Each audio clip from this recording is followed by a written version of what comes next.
Hi friends, welcome to మన Bommarillu. Upcoming రివ్యూలోకి వెళ్ళిపోదాం. గగన్ భూమి లిల్లీని తన గెస్ట్ హౌస్లో దాచిపెట్టి మార్నింగ్ అవ్వగానే గగన్ అయితే లిల్లీ భూమి ఉన్న గెస్ట్ హౌస్కి వస్తారు. కోర్టుకి టైం అవుతుంది, త్వరగా రండి అని చెప్పి ఇద్దరిని తీసుకువెళ్తుంటే భూమి శారీ మొత్తం క్లోజ్ చేసుకొని గగన్ దగ్గరికి వస్తుంది.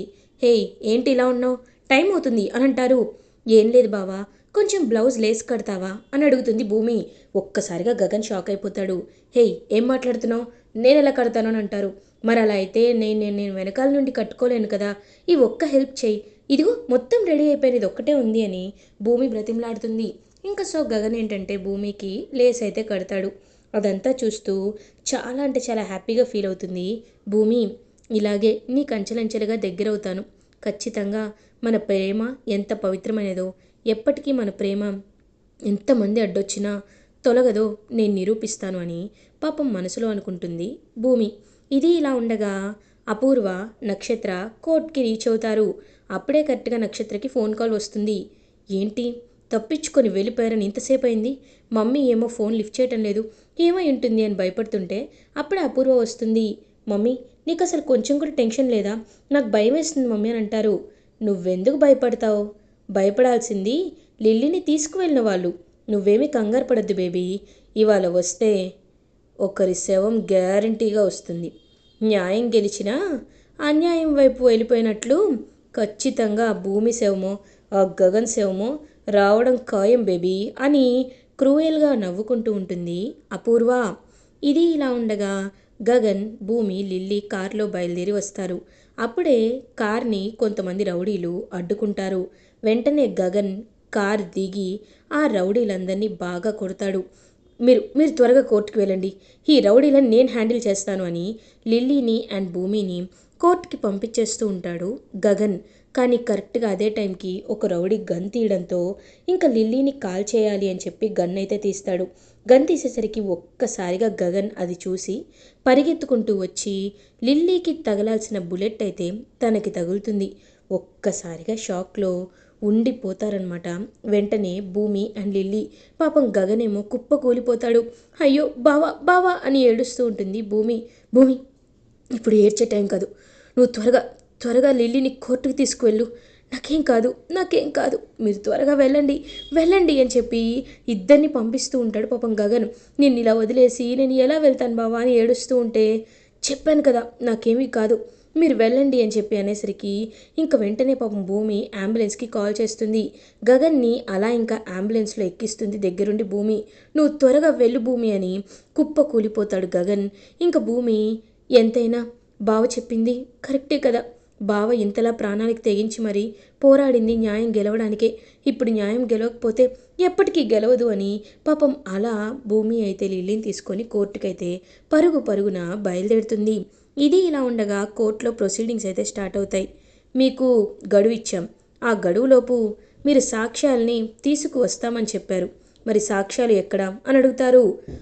అంటే యువర్ ఆనర్, సాక్ష్యాలు అనలోపు ఇంకా డిఫెన్సివ్ లాయర్ అయితే ఏంటి లేవా, పోనీ రావా, ఓ డబ్బులు ఇచ్చినా చేయనన్నారా, ఇదొక ఫ్యాషన్ అయిపోయింది యువర్ ఆనర్, ఫేక్ సాక్ష్యాన్ని క్రియేట్ చేయడం. అయినా ఈ ఈ ఈ కేసుకి ఇంత ల్యాగ్ చేయడమే చాలా వేస్ట్ అయిపోయింది, త్వరగా త్వరగా కేసు కంప్లీట్ చేసేయండి, సాక్ష్యాలు లేవు కదా ఆనర్ అని అంటారు అఫెన్సివ్ లాయర్ అయితే. ఇంకా సో ఓకే అని చెప్పి వెంటనే జడ్జ్ అయితే, అయితే ఈ కోర్టులో మేము నిర్ణయిస్తుంది ఏమిటి అనగా, చరణ్ అనే ఈ ముద్దాయి నిజంగా ఒక అమ్మాయి పట్ల తప్పుగా బిహేవ్ చేశాడు అని నిర్ధారిస్తూ తనకి యావజ్జీవ కఠిన కారాగార శిక్ష అని అనేలోపు ఒక్క నిమిషం మై లార్డ్ అని ఒక సౌండ్ వినపడుతుంది. ఎవరా అని చూసేసరికి భూమి. అలా ఇంకా భూమి అయితే పరుగు పరుగున లిల్లీని తీసుకొని వస్తుంది. వచ్చి లిల్లీని చూపిస్తూ, యువర్ ఆనర్, తను తను చెప్పేది ఒకసారి వినండి, అప్పుడు మీరే తీర్పు నిర్ణయించండి యువర్ ఆనర్ అని అంటుంది. ఏంటి, ఏం వినాలి అని అడుగుతారు. యువర్ ఆనర్, వినండి యువర్ ఆనర్ అని చెప్పి ఇంకా వినిపించేసరికి, యువర్ ఆనర్, నన్ను కొంతమంది అని అపూర్వ వైపు చూస్తూ చంపేస్తా అని అంటుంది. వెంటనే తడబడుతూ, నన్ను నన్ను కొంతమంది బెదిరించారు యువర్ ఆనర్, మా నాన్నని కిడ్నాప్ చేసి చెర్రీ విషయంలో కేస్ వేయకపోతే నన్ను చంపేస్తామన్నారు, నన్ను మాత్రమే కాదు మా నాన్న చంపేస్తా అన్నాడు, అందుకే మా నాన్న చనిపోతాడని నేను ఇలా చేశాను, కానీ చెర్రీ చాలా మంచివాడు యువర్ ఆనర్ అని చెర్రీ గురించి నిజం చెప్తుంది. ఇంక వెంటనే కోర్టుకైతే అంతా అర్థమవుతుందనమాట. అర్థమయ్యి ఎవరో కావాలని వీళ్ళ నాన్న వాళ్ళ శత్రువులు చరణ్పై ఇలాంటి నిందలు వేశారు అని స్పష్టంగా అర్థమవుతుంది. కాబట్టి ఇప్పుడు కోర్టు వాళ్ళు నిర్ణయిస్తుంది, ముద్దాయే తనే, ఎవరైతే బాధితురాలు ఉన్నారో ఆవిడే ఒప్పుకుంటున్న కారణంగా తన్ని నిర్దోషిగా విడుదల చేస్తున్నామని ఒక కేసు అయితే వస్తుంది. సో డిగ్రీ అయితే వచ్చేస్తుంది. ఇంకా అలా చెర్రీ నిర్దోషిగా రిలీజ్ అవుతాడు. పాపం చెర్రీని అలా బయటికి తీసుకొచ్చేసరికి చాలా హ్యాపీగా ఫీల్ అవుతారు కృష్ణప్రసాద్. ఇంకా మీరా ఏమో డైరెక్ట్గా అమ్మ తల్లి నేను గుడికి వచ్చేస్తున్నానమ్మా, 100 కొబ్బరికాయలు కొడతాను అని గుడికైతే వెళ్ళిపోతుంది. ఇంకా వెంటనే పాపం భూమి వెక్కి వెక్కి ఏడుస్తూ ఉంటే శారద ఏమో అమ్మ భూమి నువ్వు ఒక్కదానివే వచ్చావమ్మా, గగన్ ఎక్కడమ్మా, గగన్ ఎక్కడా అని అడుగుతారు. అత్తయ్య బావ బావ అని ఏడుస్తూ ఉంటుంది భూమి.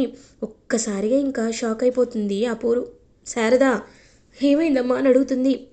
బావకి బుల్లెట్ గుచ్చుకుంది అత్తయ్య, గుండెల్లో బుల్లెట్ దిగింది, ట్రీట్మెంట్ చేస్తున్నారనగానే ఒక్కసారిగా కుప్పకూలిపోతుంది శారద. ఇంక వెంటనే పరుగు పరుగున హాస్పిటల్కి అయితే బయలుదేరుతుందనమాట శారద. అలా ఇంకా బయలుదేరి వెళ్తుంది. వెళ్ళి అంతా ఇంకా చూస్తూ ఉంటే అప్పుడే కరెక్ట్గా కోర్టు నుండి వీళ్ళు కూడా వచ్చేస్తారు. లైక్ కృష్ణప్రసాద్ అండ్ చెర్రీ కూడా వచ్చి ఏమైంది వాడికి ఏమైంది అనేసరికి బావకి ఇలా వచ్చేటప్పుడు అని జరిగిందంతా చెప్తుంది. రౌడీల బుల్లెట్తో షూట్ చేశారని చెప్పేసరికి పాపం చెర్రీ అండ్ కృష్ణప్రసాద్ చాలా అంటే చాలా బాధపడుతూ ఉంటారు. అదే టైంకి డాక్టర్ బయటికి వస్తారు. డాక్టర్ ఇప్పుడు వాడికి ఎలా ఉంది డాక్టర్ అని అడుగుతారు కృష్ణప్రసాద్. అతని కండిషన్ సీరియస్గా ఉంది, అతనికి చాలా బ్లడ్ లాస్ అయింది, బ్లడ్ కావాలి అని అంటారు. డాక్టర్ నేను ఇస్తాను డాక్టర్ అని అంటారు చెర్రీ అండ్ కృష్ణప్రసాద్. అతని బ్లడ్ గ్రూప్ పి పాజిటివ్ అని అంటారు. అయ్యో నాది ఏ నెగిటివ్ అని అంటాడు చెర్రీ. నాది నాది బి పాజిటివే, నేను ఇస్తాను డాక్టర్ అని అంటారు కేపీ. మీరు ఆయనకి ఏమవుతారు అనేసరికి వాడు నా కొడుకు డాక్టర్ అని అంటారు. సరే రండి అని ఇంకా అలా తీసుకువెళ్ళి కృష్ణప్రసాద్ బ్లడ్ అయితే కలెక్ట్ చేసుకుంటారు. కృష్ణప్రసాద్ పాపం గగన్ వైపు చాలా అభిమానంగా చూస్తూ గగన్ చిన్నప్పుడు తనతో మాట్లాడిన మాటల్ని గుర్తు చేసుకుంటూ ఉంటారు. అమ్మా నేను హీరో బొమ్మ గీశానమ్మా అని గగన్ చెప్పగానే హీరోనా ఎవర్రా అని శారద అడుగుతుంది. ఎవరో ఏంటి నాన్నే అని పాపం కృష్ణప్రసాద్ పిక్చర్ని గగన్ గీయడం మురిసిపోవడం. చిన్నప్పుడు గగన్ ఎంతలా వాళ్ళ నాన్నని అడ్మైర్ చేసేవాడు, ఎంతలా అభిమానించేవాడు, బట్ ఇప్పుడు ఎంత అసహించుకుంటున్నాడు. ఇదంతా గుర్తు చేసుకొని కృష్ణప్రసాద్ చాలా అంటే చాలా పాపం బాధపడుతూ ఉంటారు. ఇంక వెంటనే రే నాన్న ఆ రాక్షసి అపూర్వ వల్లేరా నువ్వు నాకు దూరం అయ్యావు, కానీ ఏదో ఒక రోజు నీకు రీజన్ తెలుస్తుందిరా. ఆ రాక్షసి మన జీవితాన్ని ఎలా మార్చేసిందో, ఒక్క రోజులో నా జీవితాన్ని ఎలా తలకిందులు చేసిందో నీకు తెలుస్తుందిరా. ఆ రోజు మళ్ళీ 5 ఏళ్ల వయసులో ఎలా అయితే నువ్వు నన్ను అభిమానించావో అలా నన్ను అభిమానిస్తావురా అని కన్నీళ్ళు పెట్టుకుంటూ ఉంటారు కృష్ణప్రసాద్. ఇంకా అలా బ్లడ్ ఇవ్వడం అయితే కంప్లీట్ అవుతుంది. సో మేము ఇప్పుడు ట్రీట్మెంట్ జరిపించాలి, ఇంకా మీరు బయట కూర్చోండి అని పంపించేస్తారు. సో అలా భూమి అయితే పాపం వినాయకుడి గుడి దగ్గరికి వెళ్తుంది. అలా ఇంకా శారద కూడా వెళ్తుంది. నా కొడుకు ఎప్పుడు ఎవరి విషయంలో ఎలాంటి తప్పు చేసి ఎరగడు, అలాంటి అలాంటి గగన్కి ఇలాంటి పని జరగడం ఏంటి? గగన్ కోలుకోవాలి, నా కొడుకు క్షేమంగా బయటపడాలి, వాడు వాడు నిండు నూరేళ్ళు బ్రతకాలి బ్రతకాలి స్వామి అని పాపం మనస్ఫూర్తిగా కోరుకుంటుందన్నమాట శారద. అప్పుడే భూమి అత్తయ్య నేను గుడికి వెళ్ళొస్తాను అత్తయ్య, బావ పేరుపై అర్చన చేయిస్తాను అని పాపం భూమి ఏమో అలా ఇంకా గుడికైతే బయలుదేరుతుంది. ఇంకా గుడికి వెళ్ళేసరికి అక్కడ ఒక స్వామీజీ అయితే కనబడతారు. నేను నా భర్త ఆయుష్ కోసం పోరాడుతున్నాను, నాకు ఒక దారి చూపించి స్వామి, ఆయన బ్రతకాలి, బావ బ్రతకాలి అని మనస్ఫూర్తిగా నమస్కారం పెట్టుకుంటుంటే నీ భర్తకి మృత్యుగండం ఉంది తల్లి అని అంటారు ఒక స్వామీజీ. ఒక్కసారిగా షాక్ అయిపోతుంది భూమి. స్వామి నేను మీకు తెలుసా అని అంటారు.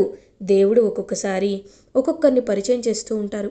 ఆ పరిచయం ప్రేమగా, ప్రేమ కర్మబంధంగా మారుతుంది. నీకు నీ భర్తకి గత జన్మ రుణం ఉంది కాబట్టే మీరు ఇలా కలుస్తూ విడిపోతూ మీ మధ్య అపార్థాలన్నీ తలెత్తుతూ ఉన్నాయి. కాబట్టి మీరిప్పుడు సంతోషంగా సుఖంగా ఉండాలి అన్నా, నీ భర్త ఈ గండం నుండి బయటపడాలి అన్నా నువ్వు సౌభాగ్య వ్రతాన్ని జరిపించాలి అని అంటారు.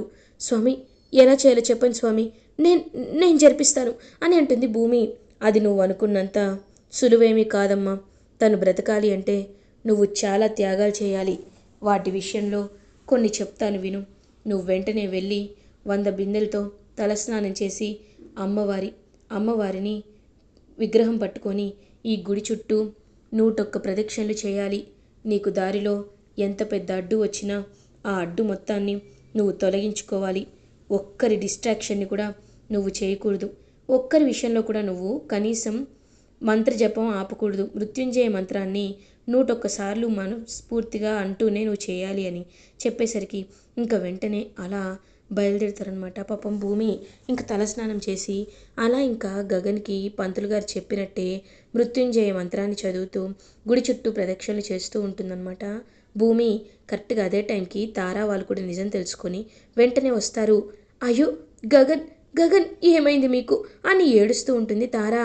అయినా బావగారికి ఇలా జరగడం ఏంటి ఛ అని అనుకుంటాడు ధ్రువ. డాక్టర్స్ ఎంత ఖర్చైనా పర్లేదు, మా బావగారు సేఫ్గా బయటికి రావాలి అని అంటారు. చూడండి మా చేతిలో ఏమీ లేదు, అంతా దేవుడి నిర్ణయమే అని అంటారు. వాట్ నాన్ సెన్స్, అయినా డాక్టర్లుగా మీరున్నారు కదా, దేవుడు అంటారేంటి అని అంటుంది తారా. చూడండమ్మా, మేమైనా 99% వరకు చేయగలం, కానీ ఆ 1% మాత్రం దేవుడి మహిమ అనేది ఖచ్చితంగా ఉండాలి. అప్పుడే మనిషి ప్రాణాలు బ్రతుకుతాయి. ప్రతి గుళ్ళో వినాయకుడి విగ్రహం కానీ దేవుడి విగ్రహాలు కానీ ఎందుకుంటాయి? ఎందుకంటే మేము దేవుణ్ణి నమ్ముతాం కాబట్టి మీ ప్రయత్నాలు మీరు చేస్తూ దేవుణ్ణి కూడా కోరుకోండి అని చెప్పి డాక్టర్ అక్కడి నుండి వెళ్ళిపోతారు. ఇంక వెంటనే తారా ధ్రువ చూస్తూ ఉంటారు. అన్నయ్య నేను గుడికి వెళ్ళి వస్తాను అని ఇంక గుడికి బయలుదేరుతుందనమాట తారా. కరెక్ట్గా అప్పుడే భూమి ఏమో ఈ పూజ ఈ వ్రతం చేయడం స్టార్ట్ చేయడం చూస్తుంది తారా. ఇదేంటి పంతులు గారు తనేం చేస్తుంది అని అడుగుతుంది. అది వాళ్ళ భర్త కోసం ఆవిడ సౌభాగ్యవ్రతం చేస్తుందమ్మా. అందులో భాగంగా వాళ్ళ భర్తకి ఇప్పుడు ఏదో ప్రమాదం అంట కదా, అందుకే మృత్యుంజయ హోమం మంత్రం చదువుతూ గుడి చుట్టూ ప్రదక్షిణలు చేస్తుంది అని అంటారు. ఏంటి నేను చేయాల్సింది తను చేస్తుందా? అయినా ఇప్పుడు తను చేస్తే గగన్ విషయంలో చాలా పాజిటివ్ ఇంప్రెషన్ వచ్చేస్తుంది. గగన్కి నిజం తెలిస్తే మళ్ళీ తన వైపు వెళ్ళిపోతాడు. అలా జరగకూడదు అని ఇంక వెంటనే అలా మొత్తం వచ్చే దారి నిండా గాజు పెంకులు వేసేస్తుందనమాట. కావాలనే సైకోలాగా తారా. ఇంక వెంటనే పాపం భూమి మాత్రం ఎంత అడ్డు వచ్చినా ఏం జరిగినా కొంచెం కూడా చలనం లేకుండా పాపం గగన్ కోసం భూమి ఏమో అన్నీ తట్టుకొని నిలబడుతుంది. ఇంకా అలా తారా మాత్రం షాకింగ్గా ఉంటుంది. ఇదేంటి నేను ఇంత చేస్తున్నా తను అసలు కొంచెం కూడా కదలటం లేదు, తనకి ఇంత పేషెన్సీ ఏంటి అసలు? వేరే వాళ్ళైతే పైకి పోతారు, అలాంటిది తను ఎందుకు ఇలా ఉంది అని షాక్లో ఉండిపోతుందన్నమాట తారా. ఇంకలా పాపం భూమి అతి కష్టంగా ఇంకా అంత పెద్ద విషయాన్ని కూడా హ్యాపీగా చేస్తూ 101 ప్రదక్షిణలు అయితే చేసేసిన తర్వాత ఇంకా అలా దేవుడి గుడికి వచ్చి తన చేతిలో కర్పూరం పెట్టుకొని వెలిగించుకొని, దేవుడా నా భర్తకి ఏమీ కాకూడదు, ఆపరేషన్ సక్సెస్ అయిందని నాకు డాక్టర్ చెప్పాలి అని అనుకుంటూనే కోరిన కోరిక కోరుకుంటూనే ఇంకా హారతి కర్పూరాన్ని అయితే వెలిగిస్తుంది. ఇంకా వెంటనే అప్పుడే శారద భూమికి కాల్ చేస్తుంది. హలో భూమి అని అంటుంది. అత్తయ్య ఆపరేషన్ ఎలా జరిగింది అత్తయ్య అని అంటుంది. భూమి వాడు ఆపరేషన్ సక్సెస్ అయిందమ్మా, వాడికి ఇంకా ఎలాంటి ప్రమాదం లేదమ్మా అని అంటారు. ఒక్కసారిగా భూమి ఇంకా ఎంతో అంటే ఎంతో హ్యాపీగా ఫీల్ అవుతుంది. వెంటనే భూమి అలా ఇంకా కుంకుమ తీసుకొచ్చి గగన్కైతే పెడుతుంది. గగన్ అప్పుడే మెల్లగా కళ్ళు తెచ్చి చూస్తాడు. ఇంక వెంటనే అలా చూస్తూ ఉంటారనమాట doctor. How are you Gagan, are you feeling all right అని అడుగుతారు doctor. Yes doctor, now I'm all right అని అంటారు గగన్. ఇంక వెంటనే భూమి అలా గగన్ని హక్ చేసుకుంటుంది. బావా నువ్వు బ్రతికావు, నాకు చాలా సంతోషంగా ఉంది అని కన్నీళ్ళు పెట్టుకుంటుంటే, ఏయ్ నువ్వెందుకు వచ్చావు అని అడుగుతారు. ఇంక వెంటనే పాపం భూమి అలా చూస్తూ ఉంటే శారద ఏమో, రే నాన్న గగన్ ఒకసారి భూమిని చూడు, నీకోసం తను ఎంత కఠినంగా వ్రతం చేసిందో తెలుసా నీకు? నువ్వు బ్రతకాలని, కేవలం నువ్వు బ్రతకాలని, నువ్వు జీవితాంతం సుఖంగా సంతోషంగా ఉండాలని తను ఎంత త్యాగం చేసిందో తెలుసా నీకు అని ఇంక భూమి చెయ్యిని చూపిస్తారు. భూమి చెయ్యేమో కాలిపోయి ఉంటుంది. గగన్ అలా చూస్తూ ఉంటాడనమాట భూమి వైపు. రే గగన్, నువ్వెప్పుడు భూమి నిన్ను మోసం చేస్తుంది అనుకుంటున్నావు, కానీ భూమి చాలా మంచి అమ్మాయిరా. భూమి ఎవరిని మోసం చేసే టైప్ కాదు. భూమి భూమి లాంటి భార్య నీకు దొరకడం నిజంగా నీ అదృష్టంరా అని ఇంక పాపం శారద చెప్తూ ఉంటుందన్నమాట భూమి గురించి. అలా ఇంకా గగన్ అయితే ఆలోచనలో పడతాడు. బావా, నువ్వు వేరే పెళ్లి చేసుకోవాలి అనుకుంటున్నావు, కానీ మన ప్రేమ ఎప్పటికీ చిరస్థాయిలో నిలిచిపోతుంది.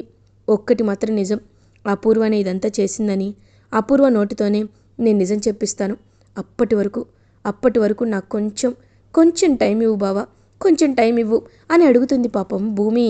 ఇంకా గగన్ ఆలోచనలో పడతాడు. వెంటనే ధ్రువ, బావగారు మీరు ఏం ఆలోచిస్తున్నారు? అయినా ఈవిడిని చూస్తుంటే పెద్ద మాయగత్తెలా ఉంది. ఈవిడ మాటలకి మీరు ఇంతలా చేస్తున్నారా అని ఇంకంటాడు. అవును, అయినా ఇప్పట్లో ముహూర్తాలు కూడా త్వరలోనే ఉన్నాయి, ఇంకా ఎంత టైం అని ఇస్తామని చెప్పి అంటారు.